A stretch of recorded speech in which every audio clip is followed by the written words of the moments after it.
말씀 씨앗을 심어요. 사랑하는 친구들, 말씀 씨앗 시간이에요. 오늘 말씀은 마태복음 1장부터 2장까지 말씀이에요. 다 함께 말씀 씨앗 심을게요. 마태복음 1장. 아브라함의 후손이며 다윗의 후손인 예수 그리스도의 족보입니다. 아브라함은 이삭을 낳고 이삭은 야곱을 낳았습니다. 야곱은 유다와 그의 형제들을 낳았습니다. 유다는 베레스와 세라를 낳았는데 이들의 어머니는 다말입니다. 베레스는 헤스론을 낳고 헤스론은 람을 낳았습니다. 람은 아미나답을 낳고 아미나답은 나손을 낳았습니다. 나손은 살몬을 낳았습니다. 살몬은 보아스를 낳았는데 보아스의 어머니는 라합입니다. 보아스는 오벳을 낳았는데 오벳의 어머니는 룻입니다. 오벳은 이새를 낳았습니다. 이새는 다윗 왕을 낳고 다윗은 솔로몬을 낳았습니다. 솔로몬의 어머니는 우리아의 아내 바세바였습니다. 솔로몬은 르호보암을 낳고 르호보암은 아비야를 낳았습니다. 아비야는 아사를 낳았습니다. 아사는 여호사밧을 낳고 여호사밧은 요람을 낳았습니다. 요람은 우시야를 낳았습니다. 우시야는 요담을 낳고 요담은 아하스를 낳았습니다. 아하스는 히스기야를 낳았습니다. 히스기야는 므낫세를 낳고 므낫세는 아몬을 낳았습니다. 아몬은 요시야를 낳았습니다. 요시야는 여고냐와 그 형제들을 낳았는데 이때는 백성들이 바빌론으로 끌려갈 무렵이었습니다. 백성들이 바빌론의 포로로 끌려간 후에 요고냐는 스알디엘을 낳고 스알디엘은 스룹바벨을 낳았습니다. 스룹바벨은 아비웃을 낳고 아비웃은 엘리야김을 낳았습니다.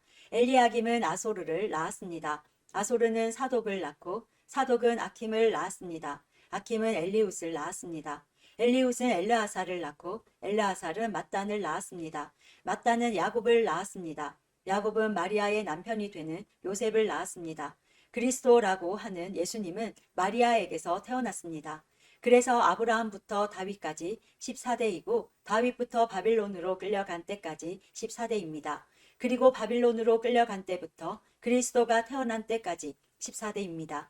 예수 그리스도는 이렇게 태어나셨습니다. 예수님의 어머니인 마리아는 요셉과 약혼을 했는데 두 사람이 결혼도 하기 전에 성령에 의해서 마리아가 임신하게 된 사실이 밝혀졌습니다.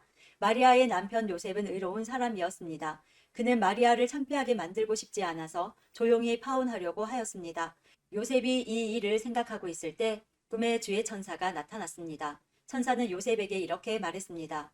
다윗의 자손 요셉아, 마리아를 아내로 삼는 것을 두려워하지 마라. 마리아가 아기를 가진 것은 성령께서 하신 일이다. 마리아가 아들을 낳을 것인데 이름을 예수라고 하여라. 그가 자기의 백성을 죄에서 구원해 낼 것이다. 이렇게 하여 주께서 예언자를 통해서 예언하신 말씀이 이루어졌습니다. 보라, 처녀가 임신하여 아들을 낳을 것이며 사람들이 그의 이름을 임마누엘이라고 부를 것이다. 임마누엘은 우리와 함께 계시는 하나님이라는 뜻입니다. 요셉은 잠에서 깬 후 주의 천사가 명령한 대로 했습니다. 요셉은 마리아와 결혼하였습니다. 그러나 마리아가 아들을 낳을 때까지 요셉은 잠자리를 같이 하지 않았습니다. 그리고 아들을 낳자 이름을 예수라고 불렀습니다. 2장. 예수님께서는 헤롯이 왕으로 있던 시대에 유대의 베들레헴이라는 마을에서 태어나셨습니다. 그때 동쪽 나라에서 몇 명의 박사들이 예루살렘으로 왔습니다. 그들은 이렇게 물었습니다. 유대인의 왕으로 태어나신 아기가 어디 계십니까?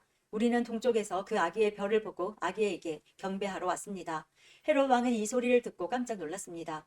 예루살렘 사람들도 모두 놀랐습니다. 헤롯은 모든 대제사장들과 율법 학자들을 불러 모으고 그리스도가 어디에서 태어나실 것인지 물었습니다. 그들은 대답하였습니다. 유대의 베들레헴이란 마을입니다. 예언자들이 이렇게 기록해 놓았습니다. 그러자 유대 지방에 있는 너 베들레헴아, 너는 유대의 통치자들 가운데서 결코 작지 않다. 내게서 한 통치자가 나올 것이다. 그가 나의 백성 이스라엘을 돌볼 것이다. 그 소리를 듣고 헤롯은 박사들을 조용히 불렀습니다. 그리고 별이 처음 나타난 때를 알아냈습니다. 그리고 박사들을 베들레헴으로 보내면서 말했습니다. 가서 아기를 잘 찾아보시오. 아기를 찾으면 나에게도 일러주시오. 그러면 나도 가서 그 아기에게 경배하겠소. 박사들은 왕의 말을 듣고 출발했습니다. 그러자 동쪽 나라에서 보았던 바로 그 별이 박사들 앞에 나타나 그들을 안내해 주었습니다. 그러다가 아기가 있는 곳 위에서 멈추어 섰습니다. 박사들은 별을 보자 매우 기뻤습니다. 그들은 아기가 있는 집에 들어가서 어머니 마리아와 함께 있는 아기를 보았습니다. 그들은 아기에게 무릎을 꿇어 경배를 드리고 보물함을 열어 아기에게 황금과 유향과 모략을 예물로 드렸습니다. 그리고서 그들은 꿈에 헤롯에게 돌아가지 마라 하는 명령을 받고 다른 길로 자기 나라에 돌아갔습니다.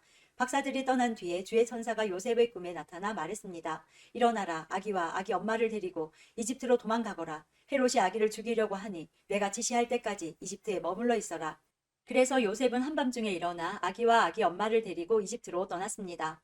요셉은 헤롯이 죽을 때까지 이집트에 있었습니다. 이것은 주께서 예언자를 통하여 하신 말씀을 이루신 것입니다. 내가 나의 아들을 이집트에서 불러내었다. 헤롯은 박사들에게 속은 것을 알고 매우 화가 났습니다.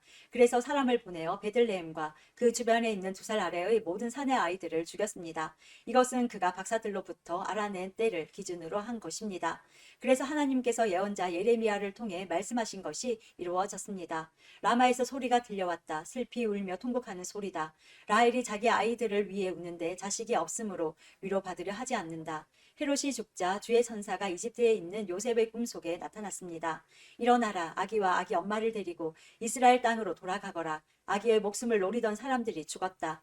그래서 요셉은 아기와 아기 엄마를 데리고 이스라엘 땅으로 갔습니다. 그러나 아켈라오가 아버지 헤롯의 뒤를 이어 유대의 왕이 되었다는 소식을 듣고 요셉은 그곳으로 가는 것을 두려워했습니다. 꿈에서 지시를 받고 나서 요셉은 갈릴리 지방으로 갔습니다. 그는 나사렛이라는 마을로 가서 거기서 살았습니다. 그래서 예언자를 통해서 그는 나사렛 사람이라 불릴 것이다 라고 말씀하신 것이 이루어졌습니다. 오늘도 말씀 씨앗 모두 잘 심었어요. 우리 내일 또 만나요.